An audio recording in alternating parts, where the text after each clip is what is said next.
I'll put my foot down a little more. I get it. Take this thing up to the moon. So I'm just gonna click record as well. But yes, we're live now. There's no secrets anymore. But I'll just do a little quick intro and get into it. How does that sound to you, mate? Fantastic. Fantastic, Mitch. I'm already enjoying this one.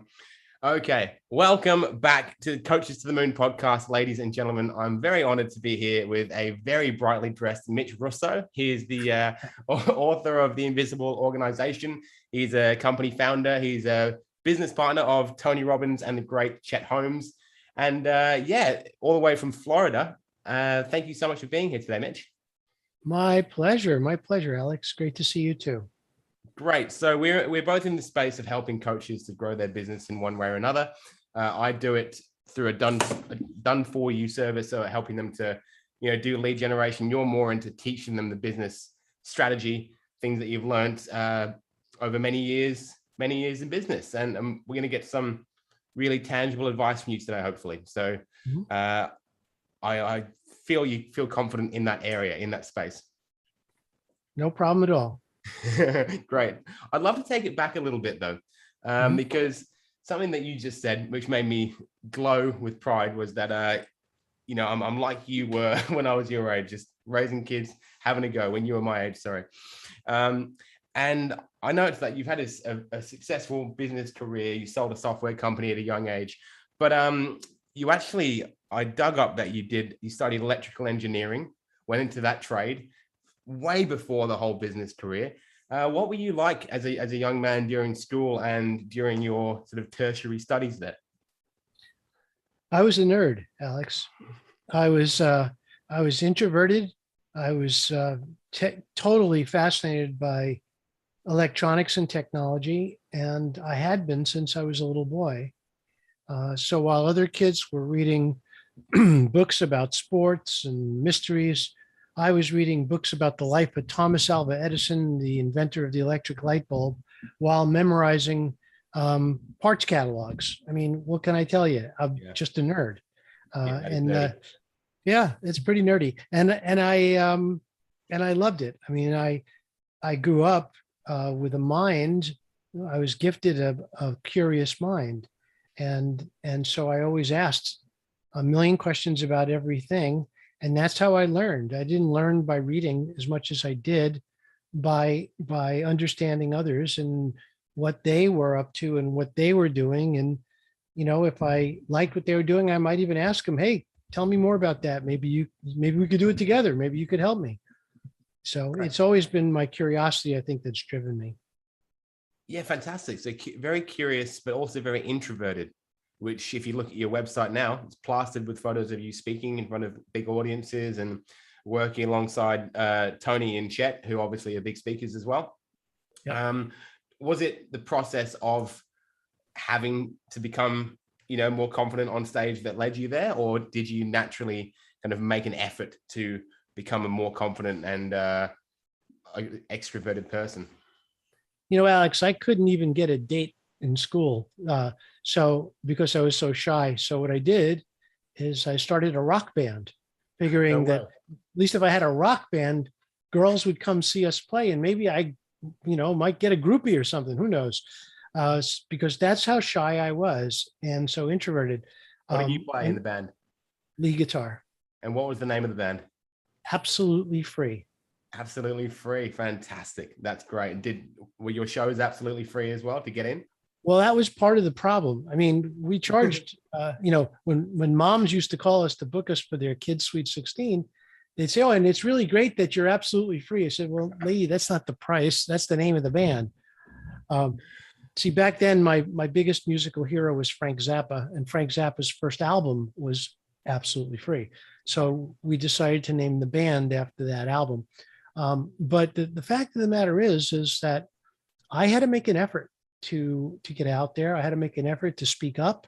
I had to make an effort, and I had to learn how to communicate in public in a way that is beneficial to both people I'm communicating with and to myself.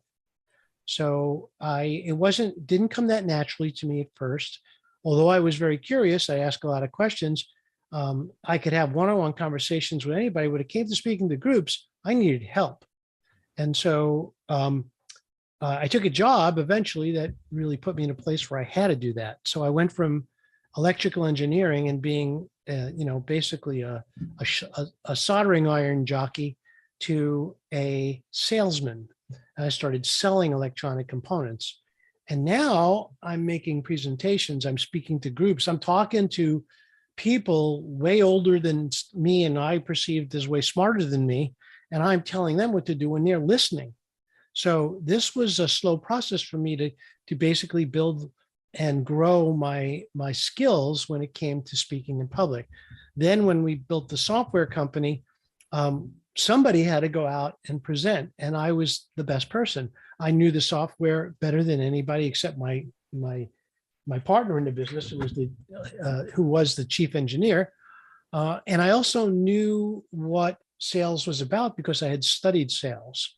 So I went to the Dale Carnegie Sales Institute to study sales because, you can try, and some people might be really good at it naturally, but I don't know that I was. I think I needed some training to give me a structure by which I can hang a process on. So once I learned the 5 keys of a sales call or closing a deal, then everything became clear to me. And now I was not shy anymore because I had a process. Make sense? Yeah, absolutely makes sense. Absolutely makes sense. I'm feeling that in my own business. I'm 2 years into my marketing company now, and what I have now is systems, checklists, deliverables for clients that I didn't have. And so now I find myself thinking I didn't do really that much work today, but everything got done. And I know that it's going to work out well. Systems, checklist, processes, very interesting. On a sales point though, so you started off selling electrical goods, softwares, that sort of thing. Down the line, selling one-to-one or group coaching services. Do you believe that being good at sales is a blanket rule, or do you think there's different skills when it comes to selling to a service, a coach, a soldering iron? Well, I mean, look, not everybody wants to have their own business, but if you want to have your own business, you won't have one if you can't sell. And again, I think there's many different styles of selling. I generally am not what I would consider a closer per se. I'm a consultative salesperson. I generally work on a solution with somebody until they get to the point where it would be crazy to say no. I mean, why would you say no when we're like right here at the solution? All you got to do is say yes, and we can then build out or implement whatever it is that you want. And the other thing is that I am able, because of the amount of experience I have, to 100% guarantee my work. So if I tell you we will get this done by this time and I don't, I will keep going until I do. And I don't care how long that takes. And I've always been that way. And the reason is because I ask for in advance when I work with a client that if I do a great job for you, besides payment, if you believe that I've over delivered and deserve it, I would like a video testimonial, 30 seconds or so. Would that be a problem? Of course, the client at that point says, no, it's not a problem at all. Of course, if you do it, I'm happy to. So I have, as you can see on my website, I have dozens of testimonials from very smart, very wealthy, very eclectic, famous people, basically NFL stars, CEOs, because we're all people. I mean, and we solve the types of problems. I solve the types of problems that just about everybody in business is going to have at one point or another.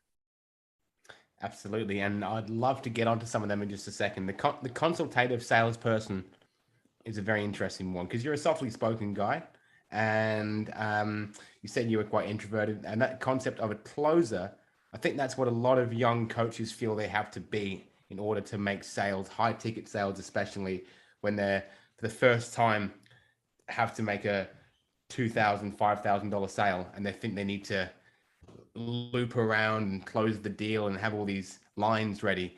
But the consultation towards a solution, that's fantastic. You just got to figure that out by yourself, right? What's best for you.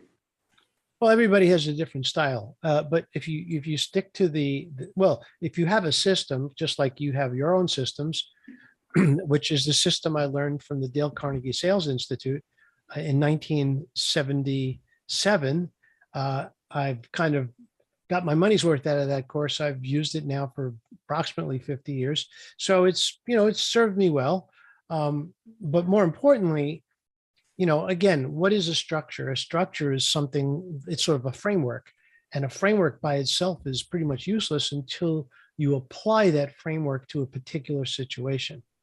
So when I work with somebody, I have in my mind in advance where the conversation is going to go. I don't know how long it will take. I don't know what direction it will meander within, but it will always go in the direction that I know these conversations are supposed to go. It's that simple. Confidence in the experience. It's fantastic. You move forwards and you ran the business breakthroughs with Tony Robbins and Chet Holmes. Tony, a bigger name. Chet, not as much. Late great Chet Holmes now, isn't it? Right. Yes. I had a little look through him because I didn't know much about him. He seemed like a fantastic guy. But I think a lot of people on the podcast would be, and I'm sure you talk about it all the time. I think people would be really interested to learn that you worked alongside Tony. What surprised you about working day to day with Tony Robbins and how he runs his business?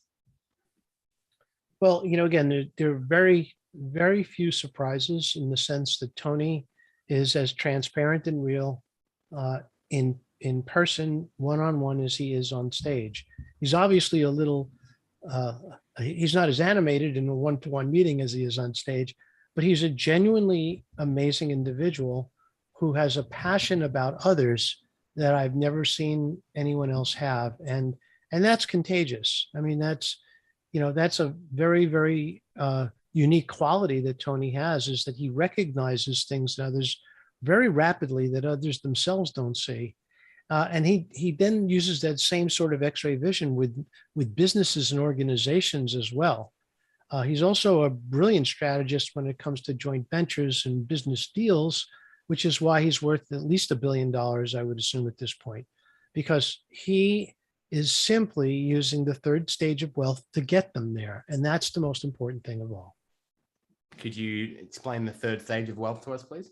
Well, sure. Well, the first stage of wealth is when you go out and you get a job and you take 5 or 10% of your salary every day and you put it in the bank and you guard it like a mother hen. That's your little nest egg.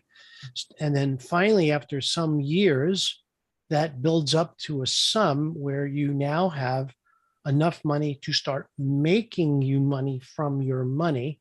That's the second stage of wealth. Now, that second stage can last a lifetime, and for many could turn into millions and millions of dollars. And the third stage of wealth is very rare. The third stage of wealth is when your money may also still make you money, but more importantly now, your name and reputation make you money.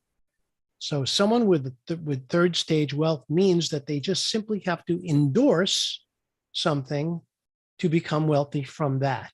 So if Tony Robbins puts his name on something, he is entitled to 50% of the profit or whatever the deal he cuts with that individual because of the authority of his name.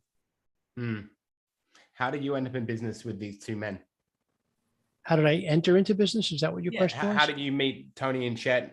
What was the conversation? What was your role? You were the CEO of the company. So right. Assuming you had were you hired? How did it work? Well, probably not like most people would think. First of all, Chet and I met when I was building Timeslips Corporation, which was my first software company. And that relationship grew into a very deep friendship. And even after I sold my company and my company was bought by Sage PLC, I was then running Sage as I was running my 5 divisions. And then later as chief operating officer of Sage US, I hired Chet to come in and do sales training for our team. At that point, we had 330 or so people in the organization. So he was a great asset then as well. But even after that, after I left Sage and came back to Massachusetts, where I had originated, we stayed in touch. Our friendship grew deeper and deeper. We spoke every week. And then one particular week, he got upset, very upset. And it was because of a single individual inside of his organization. And I got so mad that this person was upsetting my friend Chet that I said, "What's his name? I want to talk to him." And Chet said, "What are you, crazy? You don't even know him." I said, "Doesn't matter. I want to talk to him." So Chet gave me his number. I called the guy on the phone. I said, "What the heck is going on here? Why are you upsetting Chet so much?" And the guy unloaded on me. He goes, "Chet just doesn't, he just gives me everything to do. I hardly have a chance to do the things he asks. Then he gives me more to do." And so I said to him, "What would be the one thing that you would take off your plate right now that would stop you from pestering him and making him miserable?" And he said, "Recruiting."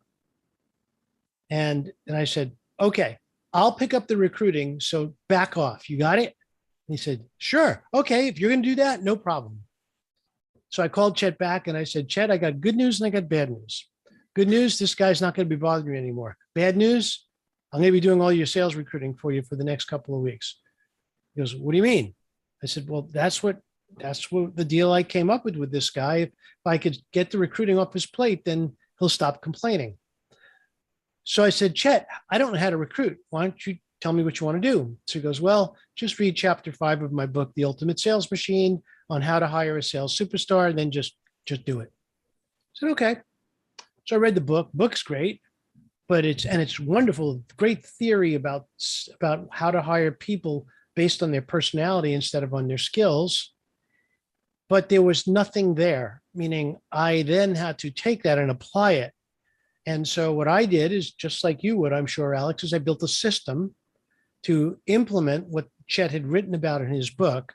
And that system became so powerful that we were able to triple his sales force in 6 weeks. And at that point, I told Chet, "Look, I'm done. Tripled your sales force. You no longer have a problem with recruiting. I even found a guy who I think is a good fit for taking over as the manager." And he said, "Well, where do you think you're going?" I said, "What do you mean?" I said, "You asked me for a favor. I did it. I think you're good now." He goes, "Well, then what the heck am I supposed to do with this $18,000 check on my desk with your name on it?" I said, "Well, Chet, we're friends. I don't get paid. I didn't ask to be paid." He goes, "Listen, buddy, I'm not paying you. You earned this. This is your share of the commission. All the people you recruited that are closing, and they're doing great. So you're getting this check." I said, "Okay." Then he said, "So you want to keep going?" And I said, "Well, if I could do it part-time, I excuse. I said, "All right, sure." Well, at the time I was trading options. I love trading options. So I was trading options. I was doing pretty well, but I picked up this little recruiting job on the side. So I literally started at the bottom. Mm-hmm. And within 3 months, I had built an entire recruiting organization. Then I built another client services organization. And then about 4 months, 5 months later, Chet says to me, "Look, why don't you just run my company for me?" I said, "All right, I guess so. I'll do that." And so we negotiated that part, and I became effectively a shareholder and collected, the typical stuff, salary, commission, things like that. But then something that Chet had not anticipated happened. After many years of trying, he finally arranged a conversation with Tony Robbins. So Tony and Chet had a meeting. And in that meeting, they both liked each other and said, "Look, let's pull Mitch in. If we're going to build a business together, we need Mitch, because Mitch is going to be the guy who's going to help us run it all." So next thing I know, I'm on the line with my absolute hero, someone I've listened to on CDs for many years. And now here he is, I'm on the phone with him.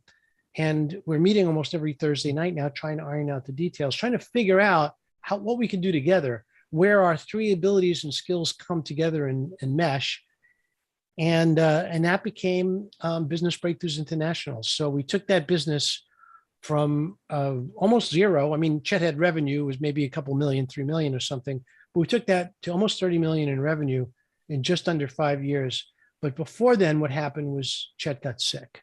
And as you know, he one day discovered he had stage 4 leukemia while on vacation in a foreign hospital, and had to be flown back and get treated. But it was so bad at that point that they were just doing anything they could to help. bottom line is when he passed, we had just gone through 16 months of Chet being sick, and it was very stressful for everybody, the family, for the organization. And it was at that point that I said to Tony, Tony, I'm going to take a break. I can't, I need a break here. You know, I've gone straight from high school working to this day and time. And I just need to regroup at this point. I just lost my best friend in the world. I was there the day before he died. I had his last words with him. And so I needed to grieve. I needed to recover. And so I called a buddy after that, and I said to my friend, you know, Jay Abraham, does that name ring a bell? Yes. So I called Jay and I said, Jay, what do I do now? He goes, I don't know. I said, well, okay, but you know, what do you think? He goes, well, Mitch, you can't go to the grave with everything you know about building organizations, particularly virtual organizations. You have to find a way to share that with others. You just have to. And I said, well, okay, well, how do I do that, Jay? And he goes, I don't know. You'll figure it out. And that was the end of the conversation. A little less, I don't knows, maybe. I think he was trying to give me ideas, but there was nothing solid.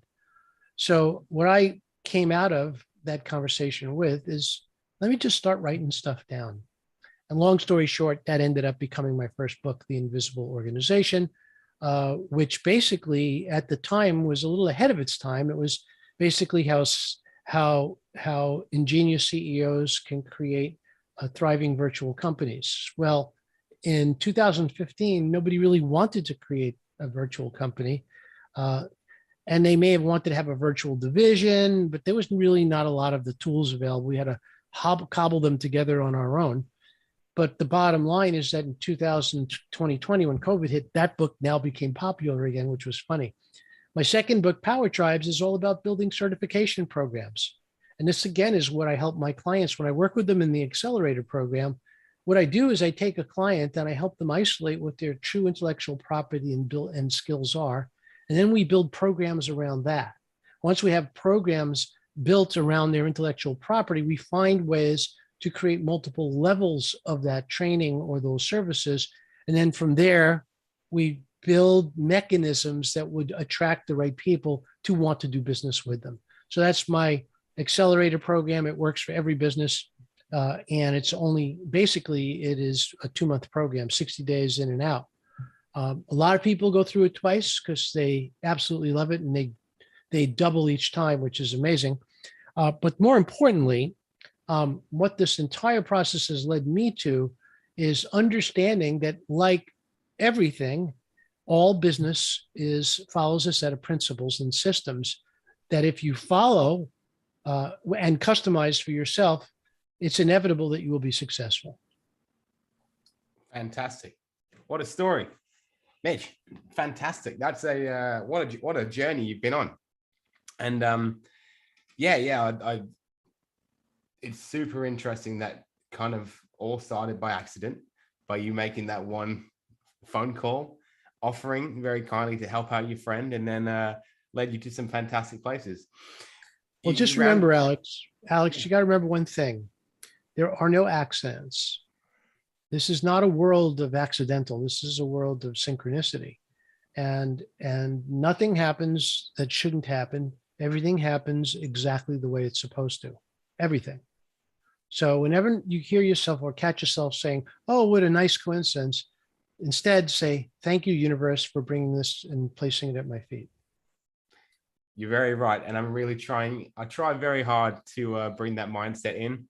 I wasn't raised on it and it doesn't come naturally, but I'm doing my very best. So I love it. Good. So you rounded out that last story with a really nice reference to coaches and businesses growing systems. And we are on the Coaches to the Moon podcast. And I apologize, I got sucked into your life story, which was so beautiful. So, but coaches, a lot of coaches really just don't make enough money. Right. Why do you think that is? So easy. It's the simplest answer in the world. The reason they don't make enough money is because they don't get the results that they promise, and they are not selling to the right people. Okay. I can elaborate if you like, but the bottom line is that. if I speak to coaches all the time and they say, well, I can't raise my prices. My customers won't pay. My customers are struggling to pay what they are now. I said, well, obviously you have the wrong customers. It's just that simple. You have to get a better class of client. Now I don't know, what everybody has, their own way of thinking about pricing and all that. I have my own pricing and what I charge, but the bottom line is that the reason I can justify what I charge is because I can prove that I get results. There is no doubt that when someone hires me, they're going to get a significant ROI on the money they spend. And I don't just prove it because I have testimonials. I prove it because I have software systems that I've invented and created to make sure that in the coaching process, we are measuring exactly what is going on in the business before, during, and after our time together. And that's my software platform that I talked about earlier. Yeah, that's really exciting. And I think you're very right. For me, it's always the lowest paying customers who are the most hassle, right? Mm-hmm. They're always the ones who are texting you later at night and saying they need to default on the next payment and that sort of thing. Happened to me yesterday. One of my lowest paying client came to me and said, we've got to pause for a few weeks, mate. We can't do it. I just said, that's fine. Go for it. So we do talk about these periods of growth and plateau in business. And I think you have the systems to get through these areas.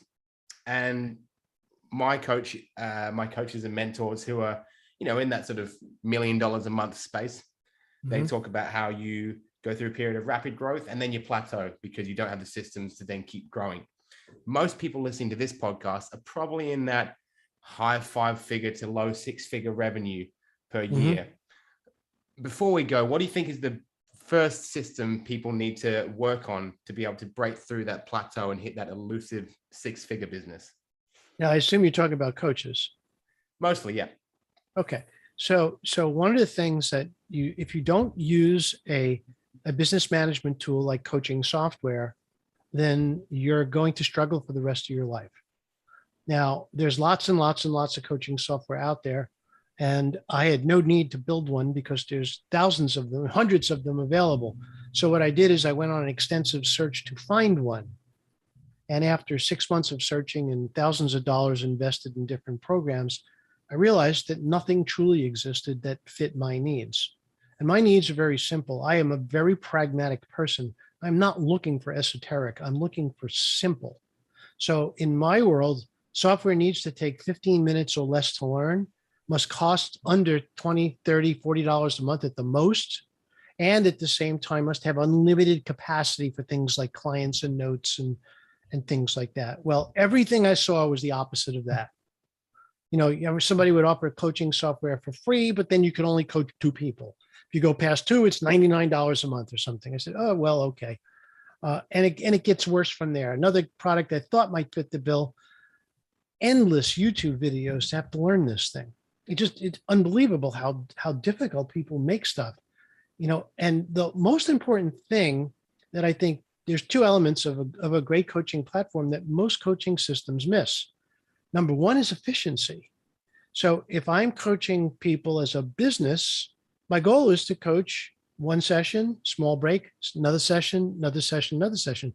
Well, if I'm spending 30 minutes between sessions on compiling homework based on all of these different programs, scattered all over 2 huge monitors, what good am I doing? I mean, first of all, I'm in the middle of my peak cognitive period of the day, and I'm doing $10 an hour work during $2,000 an hour time. What is the point? That's why I didn't have a budget. I said, sure, I'll spend anything if I can get my efficiency higher. Again, impossible. I saw nothing that helped me with that.